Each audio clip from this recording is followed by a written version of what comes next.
Stacey King has been a professional guide for over 25 years. He has qualified for the Bassmasters Classic 4 times and fished the Redman All-American twice.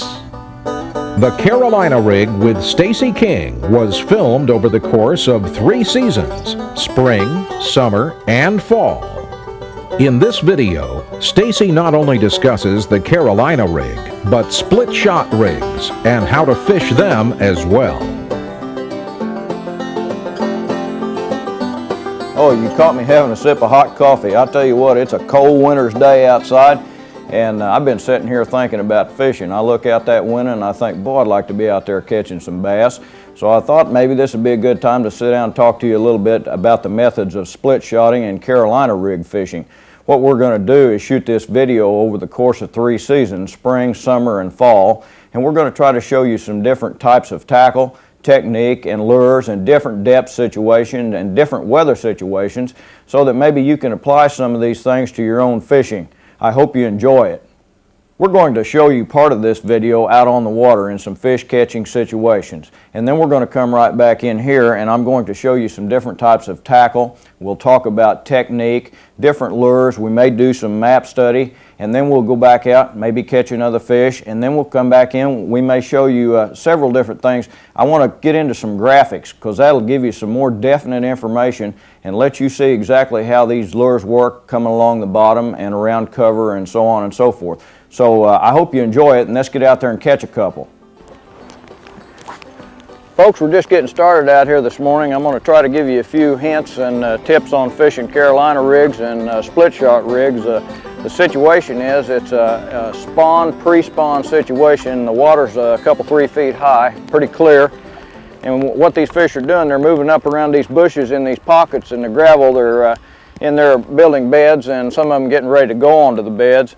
And we've got a pretty cloudy, rainy day here. Kind of miserable to be out here, but the fish, I feel like they're going to bite. There seems to be a lot of them up there. Actually, I can even see some beds in some areas. But we're going to go ahead and fish around through this pocket and see if we can pick one up here.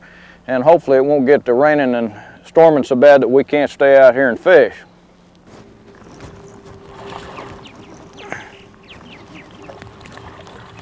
I saw my bait go flying off, but I got the fish. Boy, he's scrappy. Come on up here.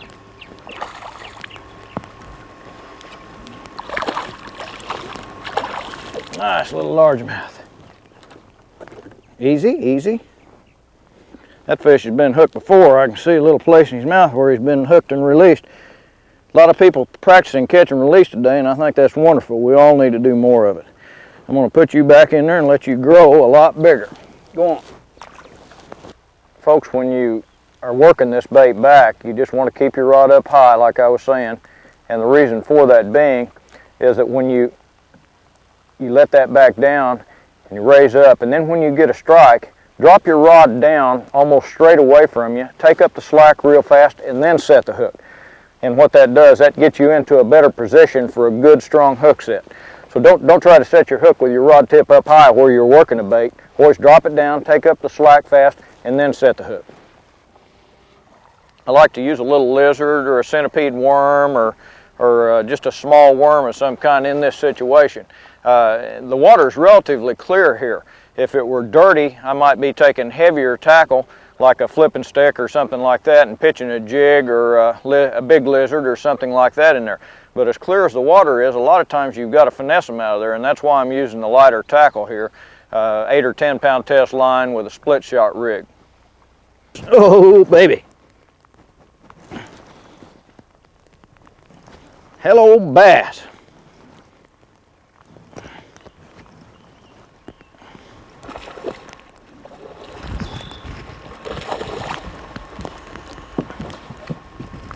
Come on up here and let us take a look at you. Come here, come here, come here, come here. That's a nice 15-inch largemouth. Good, got water in my eyes. That old centipede is an excellent bait for catching these things when they're in their pre-spawn and spawn situation up around those bushes. I'm going to release him back and let him grow up. That fish, a lot of times on this Carolina rig, you'll just feel that thing moving off the side. You won't feel any peck or any tap like you would on a Texas rig plastic worm. You'll just see your line or feel it start moving off, and that's when you want to hit them. Grow up. Pretty fish, pretty fish. One nice thing about these little plastic baits like this, they're basically the same on both ends. So if you tear the end up, that fish I just caught tore this end up pretty bad, so I'll just turn it over and rehook it in the other end, and it'll fish the same way. So you can keep using the bait quite a little bit. Feels like a pretty nice bass. Come on up here. It's like a spotted bass, real nice spotted bass.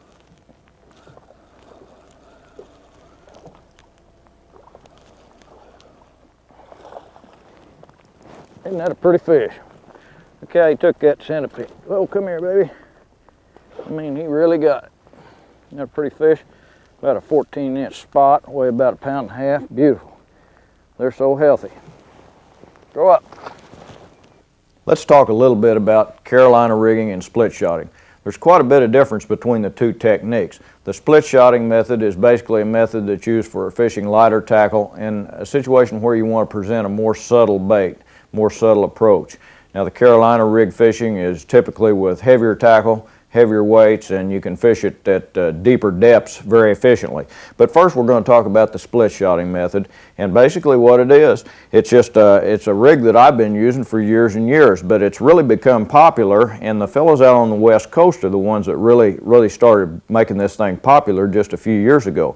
They have a lot of clear water situations out there. The lakes are very heavily pressured and the fish are hard to catch. So you've got to use a method that's something that the fish are not so used to, and something that looks real natural, real lifelike in the water. And that's what a split shot method does. It's basically a light line deal. You take and you put a split shot or some type of weight up on the line. I'm going to show you 2 or 3 different ones during this segment.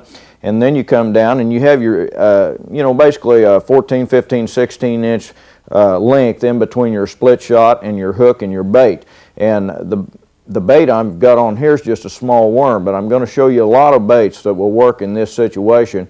And basically what you do is cast the thing out there, and that little split shot will just take that bait down slowly, and the bait will come and real subtly fall. There's not so much weight on that bait, and a lot of times the fish will pick it up and he won't feel anything heavy, and that'll make him want to hold on to it. And it just really is a very effective method for catching bass under tough conditions, really.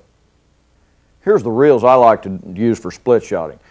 This is a fairly large size spinning reel. Here's a medium size spinning reel. The reason I like to use these bigger size reels is because they have a good line capacity and the line flows off of them good when you go to cast them. The smaller spool spinning reels, the line doesn't seem to flow off as smoothly and I don't get the good cast. These also have excellent drags on them, and when you're fishing a split shot rig with old 4 to 8 pound test line, you need something that's got a real good quality drag on it. So that's why I like these reels. They seem to work real good for me. Now, when it comes to rods, I usually like about a 6.5 foot medium heavy rod. That's my favorite length. Now, some of the guys, and a lot of the guys out on the West Coast in particular, will use like a 7 foot rod and a medium heavy. They seem to think that they can do a better job in sweeping the hook into the fish, and then he has a lot of length to fight against. I like a 7 foot rod for Carolina rig fishing, but I've always felt real comfortable with about a 6.5 foot rod on this split shotting. Use a medium heavy action. That's got a good quick tip. It's a light tip, but then it's got a good backbone down here in the back so I can set the hook in them. You don't need to set the hook real hard on this bait because you're using fairly light line, but you want to be able to pull it into them. So what I like is about a 6.5 foot medium heavy action rod for this. In most split shotting situations, I use 4 to 8 pound test line. You can use heavier at times. 10 sometimes is real good. Or if it's just a situation where the fish are extremely finicky and you got a real clear water, then you might want to drop down to 4. I've used 4 several times successfully. I use a green line too, especially when I'm fishing in clear water, because I just don't think the fish can see it as well as they can the white lines or the blue line, the fluorescent line. So I like to use a green line. As a matter of fact, I use Berkley Trilene XT. Reason I do use XT is because it's a strong line and it doesn't abrade and it doesn't have a lot of stretch in it. It's a low stretch line, so I can get a good hook set with it. I just feel very comfortable with XT, and I use it in most of my fishing situations, but I use it on the split shot method in the light line. In split shotting, I typically will use just a regular split shot. This is the one with the little ears on it that you clip on and you can reopen it with your needle nose pliers. And I'll generally put it 12 to 16 inches above the bait, depending on the situation.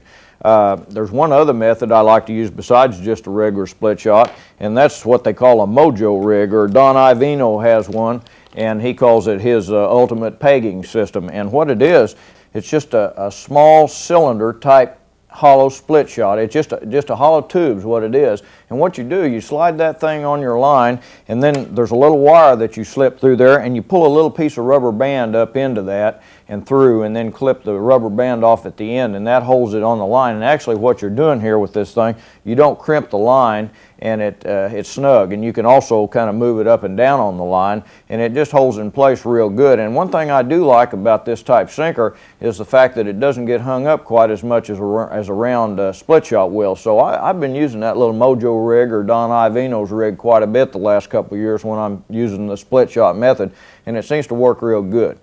The hooks that I like to use when I'm split shotting, and pretty much the same in Carolina rigging, there's several different kinds you can use. I'll show you a few here, but my favorite is probably the HP hook. Shaw Grigsby designed this hook. It's an old Kale hook design.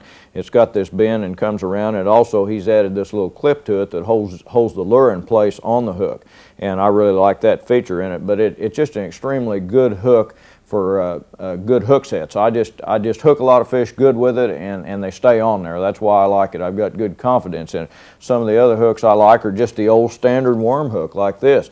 I have used them for years, and they work very well. They've got the little barbs on the back of them to help hold the bait in place, and they seem to work good. This one's made by Owner. Here's another one very similar. It's made by Lonnie Stanley, and it's an excellent quality hook. It's got a real good sharp round point on it, and I have real good success with that one. A lot of people like to use the offset hook design, somewhat similar to this.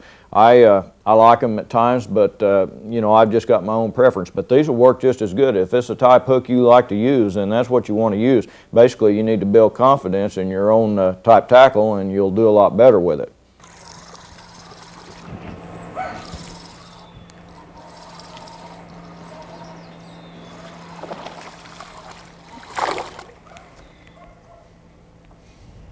Huh, look at here, there's one of those broken back bass. That's a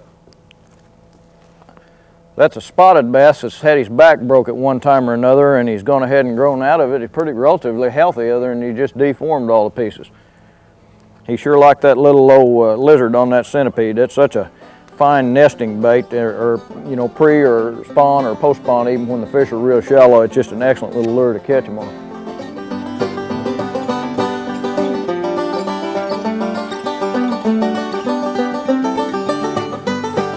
A lot of times you'll be faced with a bluebird sky, just a real high pressure situation, just like we've got here today, and that's a perfect time for your split shot method to work well. You go with the lighter lines, the light split shot, the small finesse type worms, and that's when you'll catch, you know, you'll have a better opportunity of catching fish on that type tackle than you would on the heavier equipment when you have these high sky conditions like we have right now. There's a strike.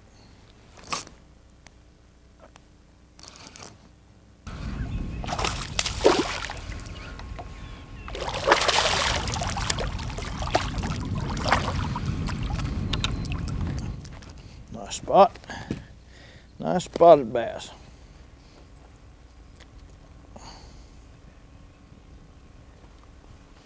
Let's release him back.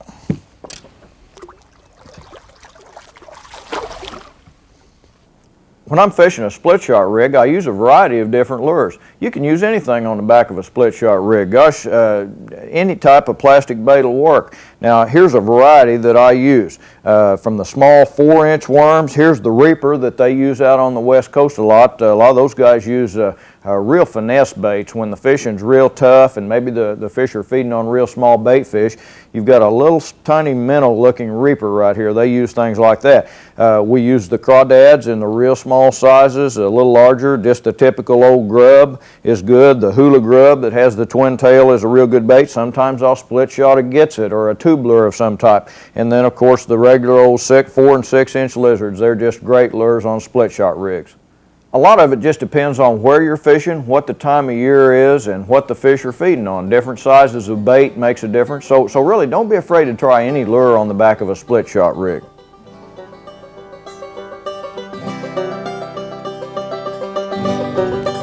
Step. Oh, that sucker step. Man.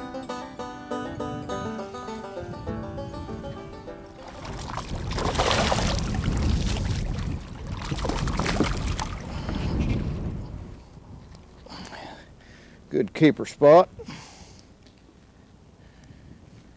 Pretty fish, isn't it?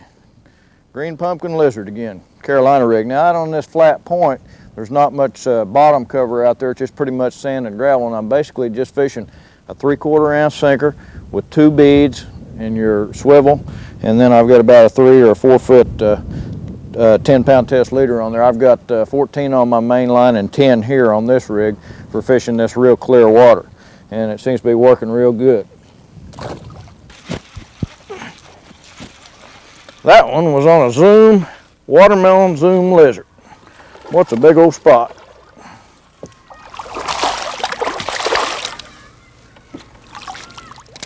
Come here. I mean, that thing took that lizard and went off with it. Be still. There. That's a nice 2 2¼ pound spotted bass, real pretty fish. The basic theory behind Carolina rig fishing, and the reason it works so good, is what you've done here, you've got a big heavy sinker and you cast it out there and it goes down to the bottom, and it's dragging along the bottom and it's stirring up the mud in the bottom, and it's clicking and making noise, and that attracts the attention of the fish. And then you've got this bait coming along on a leader behind it that's just very subtle and fluttering along. There's not much weight on it, and that thing comes by and they think, boy, here's an easy meal, and they reach up there and grab it. I've got this one tied off on a fairly short leader just for the sake of showing you all, but typically I will fish, you know, in most circumstances I'll start out with about a 3-foot leader, and I'll either downsize to a shorter leader if I feel like the fish are on the bottom, or if they're suspended up around some type cover, I may want to use a real long leader like a 5 to 7 foot leader. I've used them before, so it just varies with the fishing conditions, but I've got this one fixed up just for the sake of getting it in the camera frame here. But basically that's what it is. You just get that thing down there and you make a lot of noise with it, and the fish seem to like it real well. The reels I like to use for Carolina rig fishing are Abu Garcia. I've just always used Abu Garcia products, and they've been real good to me over the years. They're strong reel and they cast good and they hold up good for the fishing I like. There's a lot of other good reels on the market, but these are the ones that seem to work good for me. I like a fast retrieve reel for Carolina rig fishing. There's several reasons for this. The main thing is I don't ever move my bait with the reel. I use the rod to do that, and I just take up the slack with the reel, so that the retrieve speed doesn't have anything to do with how fast you move your bait. Where it does come in handy to have that fast retrieve is when you set the hook in a fish and he's deep and he runs towards the top or towards you fish, you can keep up with him and keep good pressure on him, and he won't jump and throw your bait. And the other circumstance is when you're making a lot of casts and you cast out and work your bait about halfway back in through the primary strike zone or the area where you think the fish is, then you can reel that thing on in real quick and get another cast out there. It just cuts down on the time. And so I like a fast retrieve reel. They seem to work real well for me in this condition. I like to use about a 7-foot medium heavy action rod for Carolina rig fishing. Any rod from 6.5 foot to 7.5, a lot of the guys use 7.5 foot flipping sticks for their Carolina rig fishing. But there's a lot of quality 7-foot rods on the market these days, and it just seems real comfortable to me to use a 7-foot rod.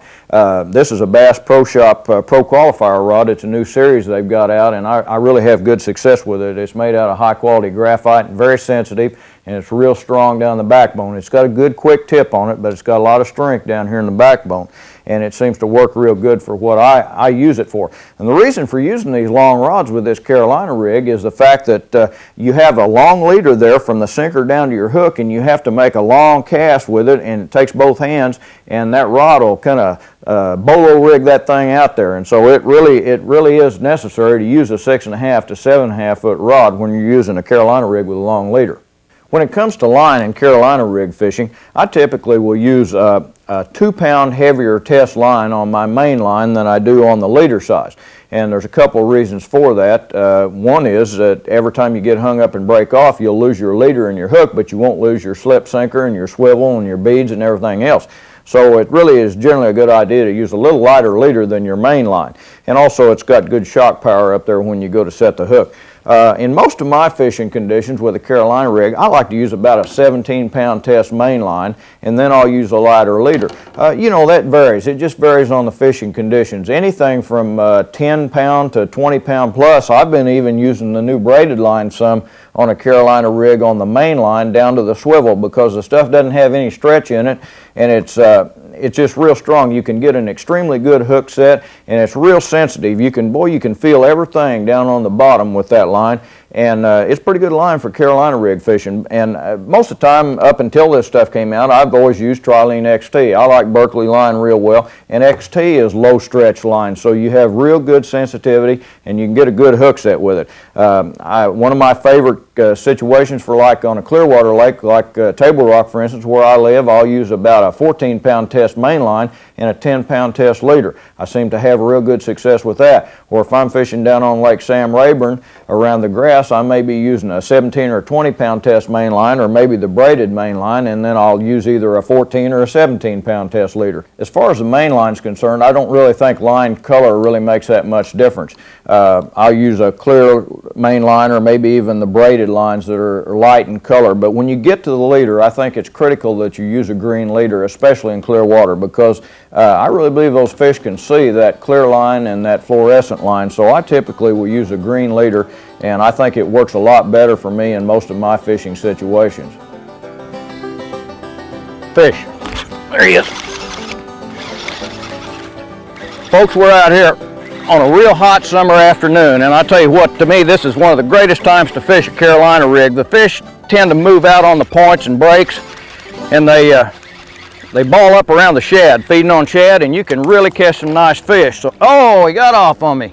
So what we're going to do today is try to show you some methods and some different techniques for finding these fish in the summertime and then catching them on a Carolina rig. We're going to fish several different types of baits and several different areas, and we'll try to show you some graphics of the places, the kind of places that I'm fishing, and we'll actually show you some bait and some fish on our LCRs and our graph, and give you an idea of just what to go out and look for. This type pattern works real good all over the south, the southeast, and the Midwest in the summertime. The hotter the day and the brighter the better as far as I'm concerned, and I really enjoy this kind of fishing. Right out here is a hump, folks, with a pretty good school of fish on it. I've had 2 or 3 bites there, and we'll see if we can catch another one. I'm just fishing your standard Carolina rig, about a 3-foot leader, 3/4 ounce sinker. I'm trying out a new Gamakatsu offset worm hook here. I really haven't had any experience with it, and I'm not sure if I'm going to like it or not, but we're going to see. And what the fish have done, they've pulled up on this hump. This is out next to the river ledge, and there's a pretty good bunch of bait up there, and the fish are right in there active feeding on them. And we'll see if we can get another bite or two here. If you'll notice, my buoy is quite a little ways out from me here, and what I did, I idled across this break here, and I dropped that buoy right on the edge of the drop-off. The high side's over there, and I'm setting off here in really about 20 feet of water, and it comes up to about 12. It's a pretty sharp rise, and then it's about 12 foot up on top with a few scattered stumps. And I'm going to set off here and throw up on that hump and drag it right off that break. And the fish are typically going to be right up on top feeding, or maybe they're going to be right down here on the edge of it. Now, that's not to say that at times you can't go do it the other way around. Sometimes we'll get up on the high side and cast off into the deep water and drag the bait up the incline. Sometimes it seems like they want it more that way. A lot of times it's kind of hard to get it up the incline because you'll be hanging up on a lot of stuff. But at times it seems like that's what they want. There's one. He hit it, but He dropped it. We'll just kind of soak it along there just a second and let him have another chance at it and see if he'll take it. There's one. Oh, that's a good one. That's a nice one there. Come right off the end of that break. Come on up here and let's look at you.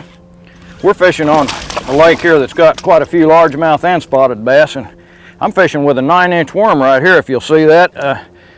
I use all different kinds of baits in the summertime. I was just playing around with this big worm to see if I could catch some bigger fish on it. During the course of this segment, I'm going to show you several different type lures. I use everything from the do-nothing lure to the mid-range worms, and then on up to the big 9 and 10 and 11-inch. This is an 11-inch worm right here, and it's real good in the summertime. Grow up, fishy. In my Carolina rig fishing, I like to use a blunt nose brass sinker most of the time for the weight on here. And the reason for that is the blunt nose seems to come through the rocks and the hang-ups on the bottom a lot better than a sharp pointed one would. And the other reason for using a brass sinker is you can use it with beads and clickers, and listen to that thing click. You can shake that thing and it makes a lot of noise on the bottom, and that's what draws the fish to it. See how much noise that thing makes? It really ticks a lot, and the water even magnifies that so they can hear it. Now I'll put a bead on below that brass sinker and down to my swivel, and sometimes I'll even use a little brass clacker on there. These sinkers and clackers are made by a company down in Starkville, Mississippi called Precision Weights, and I have real good success with them. But first you have your sinker on the line, then a bead, then a clacker, or maybe just a bead or a clacker, or maybe if you're wanting a quiet approach, if you think that's what you need, you won't put the bead or the clacker, either one on there. And then you tie to your swivel, and then you tie your leader to the other end of the swivel, and then you come down to your hook and you put your bait on the hook, whatever bait you decide to use on your Carolina rig. The type baits I use Carolina rig fishing are similar to the ones I use split shot fishing, but I'll talk about 2 or 3 of them in particular that have been so popular over the last couple, 3 years, especially on the tournament trail. One in particular would be just the lizard. This is a V&M lizard right here. I've had super success with it. Zoom came out with the first salt impregnated lizard, or I'm not sure it was the first one, but it's probably been the most popular one on the tournament trail. And so it's basically the same as this V&M, and I've been having real good success with this bait lately. These things just, boy, the fish seem to really like these lizards for some reason. I guess it's just a little subtle movement of the legs and the tail that really attract them to it, and they really like it. One other bait that's been awfully effective is the little centipede. That's a Zoom centipede right there. Now that's one I have had great success with in the last couple of years. This is a brown pumpkin color here, and the green pumpkin and watermelon has just been real effective for me, so I like the centipede real well. Another one that I have had real good luck with is hula grub. During this video you'll see me catching some smallmouth bass on a Carolina rig with the hula grub, and boy, it's a great bait to rig on a Carolina rig. Crawdads, grubs, straight tail worms, any type, tubulars, any type plastic bait, big 9-inch worms, I use 9 to 12-inch worms, anything you want to put on there will work. And I think if you'll try some different things, you'll really have good success with these plastic baits on your Carolina rigs. Seems like that one little area out there is the best. Usually I like to throw out there and feed offline and let the bait fall directly to the bottom. If you engage your reel and start, your bait will have a tendency to swing back towards you. So if you feed off a little line, it'll sink directly down. Let the bait go to the bottom, and then just start bringing it back, just real slow. To me, it's real critical to fish a Carolina rig pretty slow in most circumstances. Now, there's times when they'll hit it when you're moving fast or when you're shaking it. A lot of times I'll use the brass sinker and the clacker and shake it.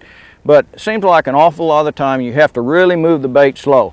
And you want to move the bait with your rod tip. You don't want to move the bait with your reel. Use your rod tip. There. I thought I had a little bite, but maybe not. Use the rod to move the bait, because that's your sensitivity. That's what you're feeling to feel the strike with up there. And then when you come down, take up the slack with your reel. Then move the rod, and that moves your bait along a little bit. Take up the slack. There he is. I got him. That feels like a nice one. Come on up here and let me see you. I mean, he hit her hard. I didn't even have any chance. A lot of times I'll let him have it for just a little bit, but boy, that one really hit it. small largemouth bass. Even the little ones will take these big old worms. Look at there, that 11-inch worm just about as long as that fish is. We'll release him back and see if we can't catch one that's just a little bit bigger for you. But I like to move the bait pretty slow, and especially when you've got a big school of fish out there like this. You can just crawl it through there, and a lot of times you'll just get strike after strike after strike. And it's just a great way to fish a Carolina rig. What I'm going to do here is try a little do-nothing fishing. You've all heard about do-nothing stuff, and I'm going to explain a lot more to you about this all through this video. But do-nothing fishing is really an interesting type fishing. It's a pre-rigged type bait. It's got the little cord right down through there with the hooks already on it, and it's typically a double rig deal like that. And it's got the loop, so you can tie your bait right onto the loop. A lot of people are scared of these baits because they get hung up a lot, and I'm going to show you a little trick that'll keep you from getting hung up quite as much. I just tie on with a standard old Berkeley trilene knot, which to me is just an easy, fast, strong knot to use, and wet that thing a little bit and draw it down. You've got a good snug knot. Then I take my pliers like this, and what you'll do, this bait here is a fork-tail rascal. I use this, and I use the curly-tail rascal. These baits are manufactured by Ralph Wilson over at Warner Robins, Georgia. And to me, they're just a real quality, do-nothing type bait. There's a lot of them on the market that'll work just as well. But they've got a little old light wire hook in them, and what you do to keep from getting hung up on this thing all the time is take your pliers like this and grab that back in the bend of the hook, and just bend the point of the hook down until it touches the plastic, and then let it spring back, and it'll come up just about 1/8 of an inch. Do that on both hooks. Bend that down till it touches the plastic and let it spring back up. And what you can see how that thing's bent down. Now, when I first saw this years ago, the guys in the South were doing it, and I thought, well, you can't hook a fish with it like that. But I tell you what, it'll hook practically every fish that bites it. Feels like a pretty nice fish right there.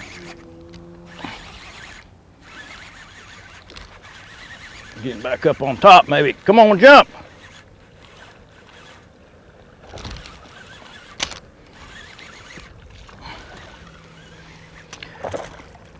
What I've got here is this chartreuse colored chartreuse pepper fork-tail rascal. And you can see how that little hook hooks those things. A lot of times it'll get them right there in the corner of the mouth. And I mean, they cannot get off when that happens. It acts a lot like a kale hook design, that bend, and it really does hook them good. A lot of times in the summer, especially if you've got just a little bit of color in the water like this, pretty green or a little more, even more than green, the chartreuse bait works real good. Other times I like the green pumpkin, the pumpkin pepper, but this chartreuse one works real good. Now, if you'll see, that fish kind of pulled your hooks out, and what I've done, what you have to do is just take and just pull on that thing like so. Just straighten your hook up and pull, and those hooks will come right back into position. So you've got that thing ready to fish again. It's a wonderful summertime bait. It just really works well. What I'm doing here is studying. I'm looking for a place where an old roadbed comes out off a point and crosses the channel, and there's an old drop right there where they blew that bridge out. And I'm using that in conjunction with my, here it is right here, we're coming right over it right now, in conjunction with my depth finder here to find the very top of that old roadbed, and then we'll drop off on the other side. What I'm going to do now is turn this off and turn my graph on and see if I can see any fish up on top of that thing. If you look right here, you'll see it coming straight up on that old roadbed, and you'll watch and we'll drop off on, it just comes right up on that ledge, and you'll see we're going to kind of go over it and come off on the other side here. Comes up real sharp there. I really don't see any bait or fish on it to speak of. There's mostly surface clutter up there at the top. Now you can see we're starting to come off on the other side. A little bit of bait, not too much there.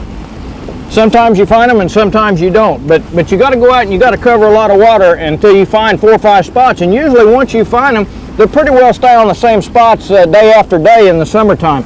So once you find your 4 or 5 good schools of fish, you can typically go there every other day or every day even and get several bites. So that's what I do in the summer. I just keep looking and hunting new spots all the time to add to the ones that are typically good year after year. And I find new ones every day, every time I go. Folks, what I'm going to do here, I want you to look at this school of fish. It's unbelievable. This is an old point that comes down. 2 creek channels come together right here, and it's the middle point where they come down. I want you to look at the bait and the fish. Look at this. Watch when I start coming up on this thing here. This is just a tremendous school of bass right here.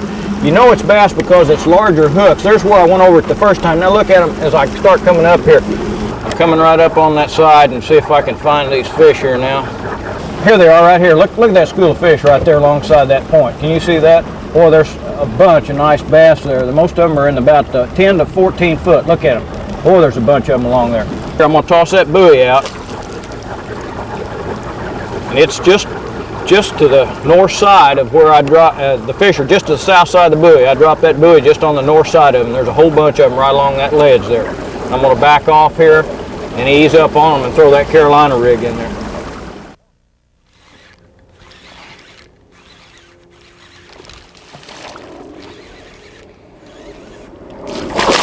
Well, a nice little largemouth. Most of the fish we're catching today are largemouth. There's lots of spotted bass in this lake, but most of these are largemouth. This is the green pumpkin fork-tail worm. And if you look again, it caught him right there. That one caught him right on the outside of the mouth. That's probably my favorite overall color. I like the watermelon, the green pumpkins the best, and then the others under the right light and watercolor situations. But overall, that's my favorite right there. There's several reasons for using a long rod when you're Carolina rig fishing. I like to use a 7-foot rod myself. It's just the most comfortable rod. But what you can do, you can two-hand rod and cast that thing real good. That's what you want to do is just grab that thing with two hands and just lob it. You're throwing a half to 3/4 to an ounce bait most of the time anyway, and so you just want to kind of lob cast that thing out there. And another reason for using a long rod is because you get a good leverage when you're setting the hook on a fish. The reason I'm stopping here is I've been running this graph down the edge of this river ledge, and I found an area here that there's just an awful lot of bait and fish both in about the 10 to 12 foot zone. This is just an old flat that comes out and drops right off into the river channel. Let me shut this graph off and freeze this picture for you.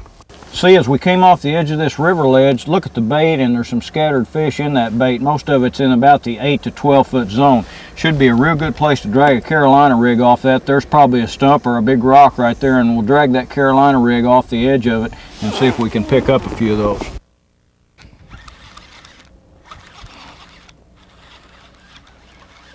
Come in here.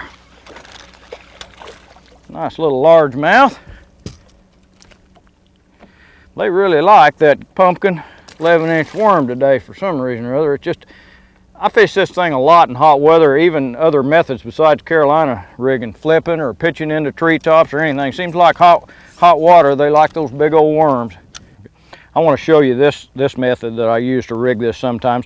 I like to use these egg sinkers because they're blunt on the end and they don't seem to hang up near as much as the pointed slip sinker will. And what I've been using a lot lately in place of a glass bead is this little flat brass clacker, what they call it. I get them down at Precision Weights in Starkville, Mississippi.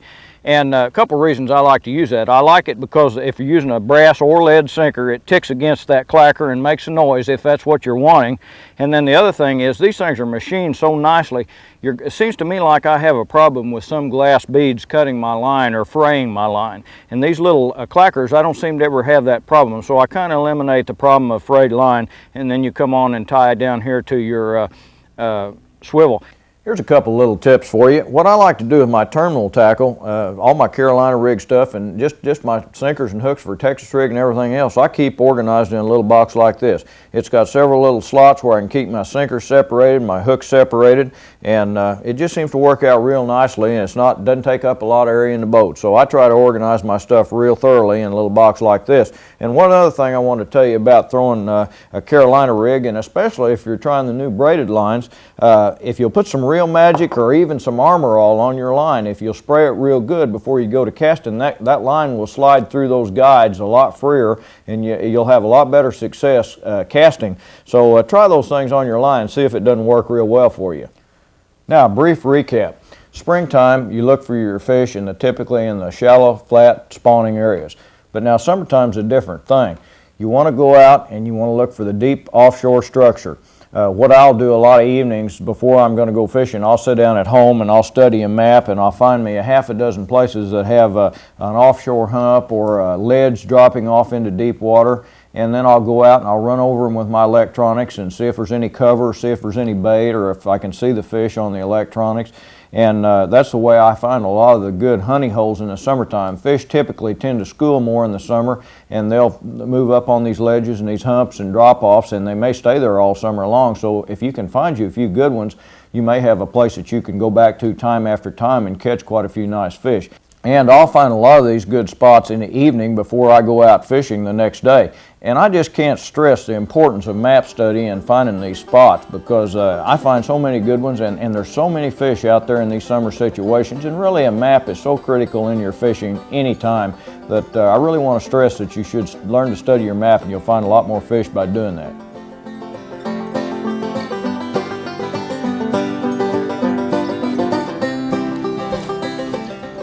It's a beautiful, clear, crisp autumn day. The sky's blue. There isn't a cloud up there anywhere.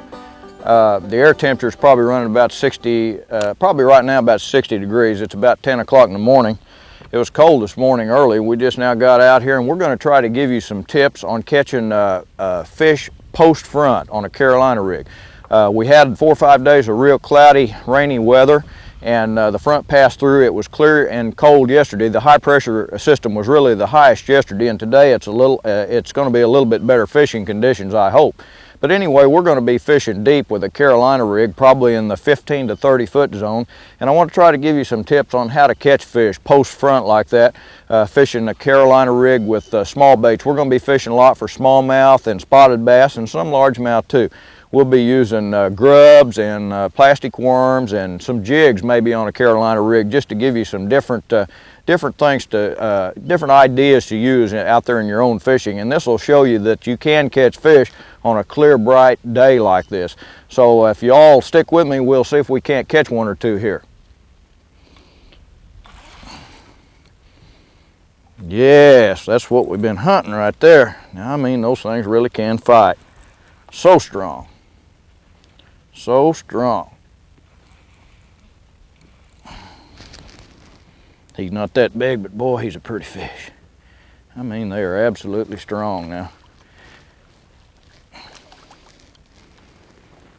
Not even a 15-inch fish, and I thought I had a 5-pounder on there. Isn't that like a fisherman? Pretty though. If you'll notice, today I'm fishing with a hula grub. This is a green pumpkin hula grub, and I'm using a performance hook, one of Shaw Grigsby's performance hooks. That's a number 1, and it seems to fit that hula grub real well. I'm fishing with a 10-pound test leader, about a 3-foot leader. This is, sometimes I'll experiment around and try different leader lengths at this time of the year, but it seems like 3 foot's been working. That's a pretty good average most of the time. And this little hula grub really works good on a Carolina rig. You can also use gitsets or grubs, and a little later on I'm going to show you another deal on using a light jig. Sometimes I'll take a hair jig with an 1/8 ounce hair jig, and I'll put a little 101 frog chunk, or maybe even I'll just put a twin-tail grub on the back of it, something similar to this. And it's a great bait for smallmouth bass and spotted bass, and the occasional largemouth too. So this is one of the lures we're going to be using today in this segment. If you'll notice, we're setting in about 30 to 33 foot of water. I'm fishing a gradual sloping bank, about a 45-degree slope. It's basically gravel and some rock, and there's some scattered timber out here on this thing. And these fish are out here in about 15 to 25 feet.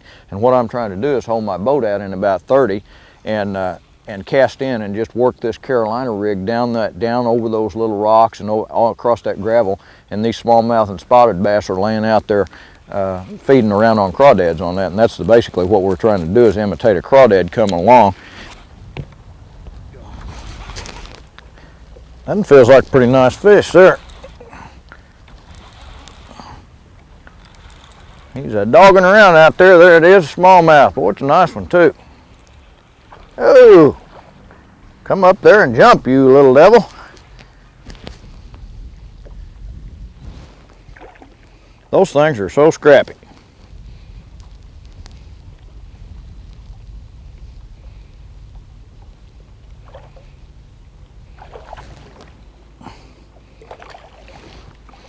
Isn't that a beautiful thing? Oh, that's a pretty smallmouth bass right there. Be still now. It's a long, skinny one. I believe that fish is probably about a 15-inch bass, but it doesn't weigh very much, just thin. But he sure did like that hula grub. He must have had that completely down his gullet because he's bit both of the tails off the end of that thing. I'll have to put a new bait on. Isn't that a beautiful fish?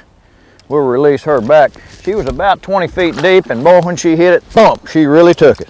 I'm gonna replace my grub here. I just wanted to show you how I put this high performance hook in this hula grub. I come in on the flat side and you run that in just about a 1/4 inch, and then bring that on down and turn your hook. I like to wet it a little bit so that it slides in there good, and then you just kind of bring that right on in, and then you take the little clip and clip that right on, and that holds real good. Then I take and I kind of bunch that up, push that bait forward, and bring the hook all the way through. You can see it's through right there, and then I'll take and just barely hook the point back into the bait, and that makes a totally weedless bait, and it really does work like a crawdad across the bottom. And I'll put a little fish forming with sparkle scales on there, especially in the fall when I'm fishing right on the bottom trying to imitate these crawdads. I like to put a little crawfish scent fish formula on there, and it really does seem to help me get a lot of these strikes.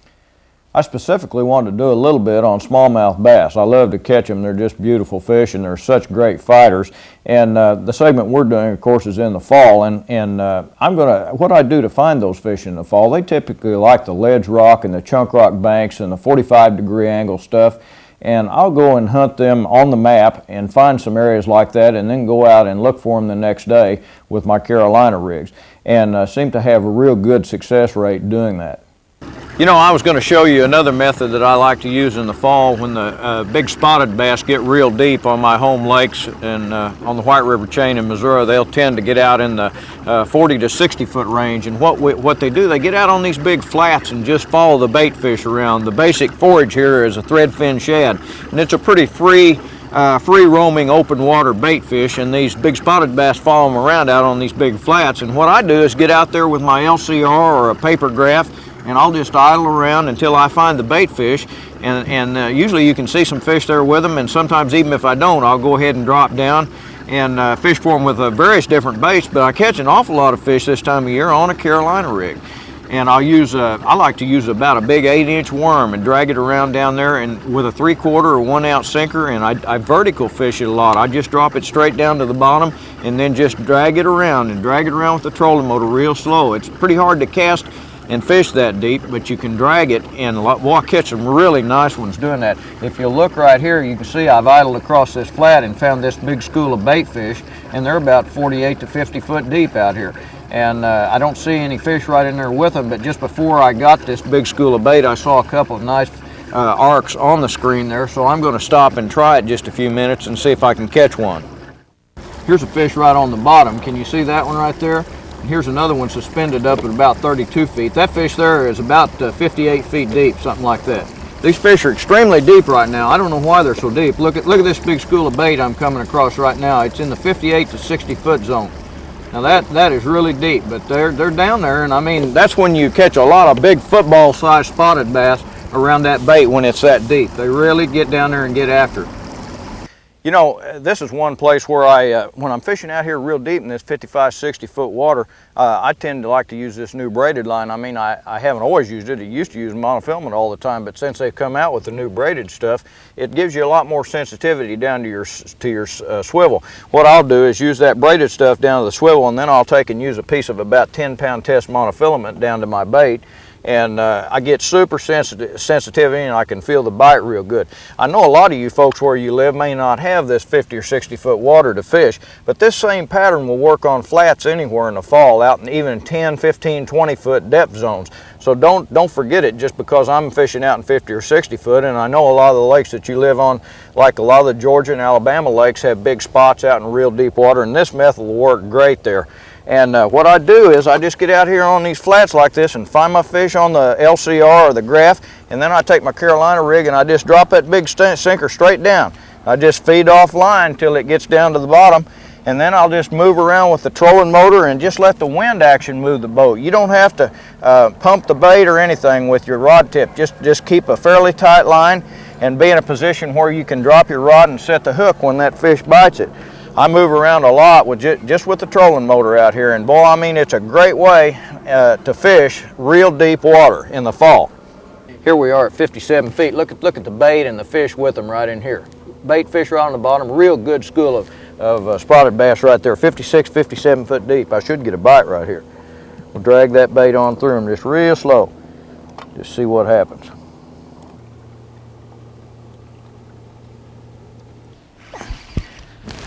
That fish is 55 foot deep right on the bottom. I mean, he's a puller too. Big old spotted bass, I imagine. He's back there behind the boat jumping. I was just dragging that silly thing around down there and boy, he hit it. See if he won't jump again. There he comes. Boy, that's a big spot. That is a big old spot.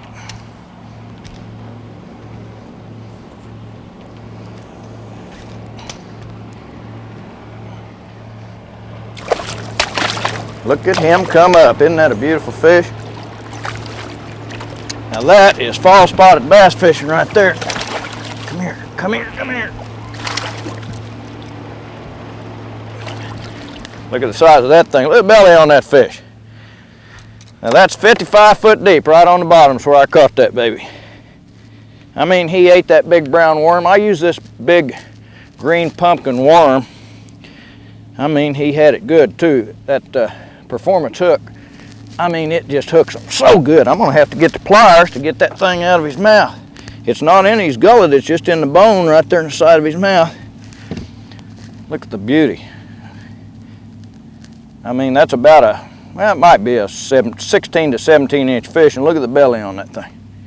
I mean, that's a beautiful fish. We'll release her back and let her grow a little bit bigger.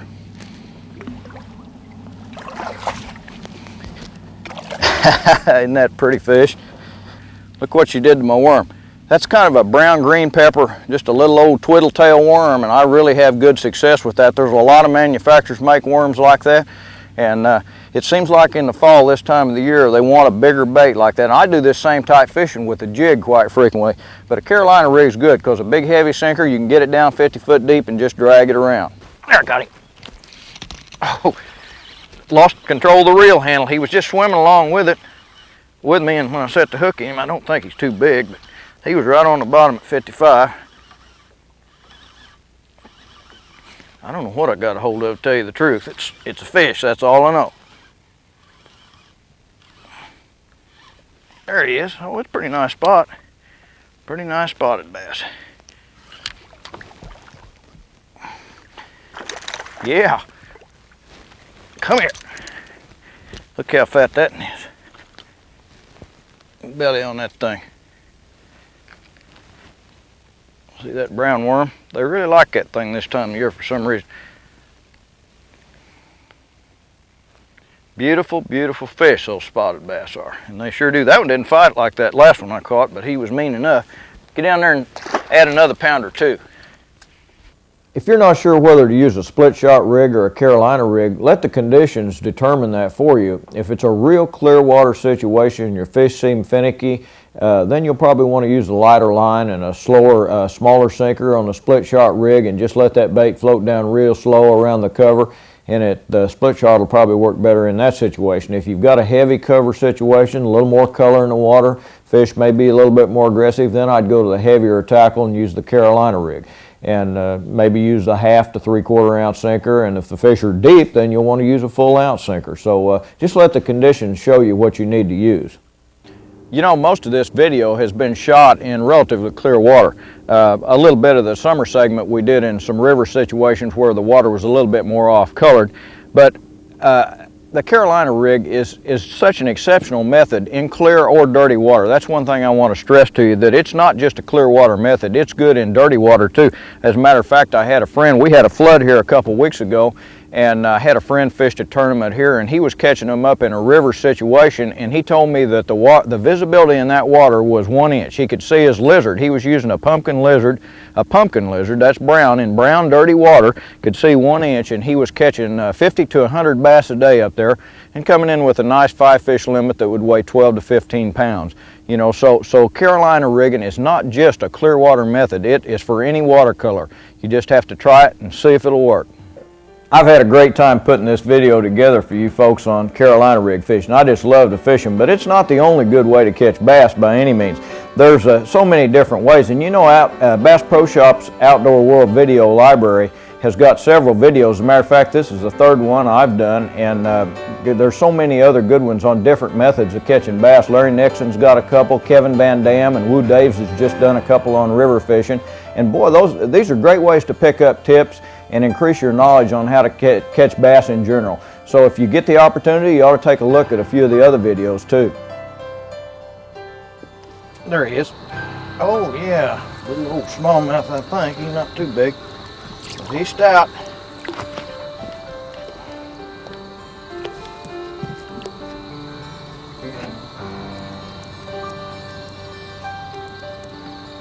Those little fish, they just don't ever want to give up. Look at the size of him. He's not very big at all, and I mean to tell you, he is mean and scrappy. Folks, isn't that a pretty little fish? You know something? It's been great doing this video for you. I've really enjoyed fishing through 3 seasons and trying to show you a lot of the different methods that you can use to catch them on a Carolina rig. It's just such a versatile method. We can really, it's even good in the winter. You've just got to slow down and fish it a lot slower in the winter, but it's just really a good method to use year-round. You can use any bait, you can use it in any watercolor, and it's really an effective way to catch fish. So you ought to add it into your fishing arsenal. I really appreciate your watching this show, and thank you very much. We'll see you again in the future. Good fishing.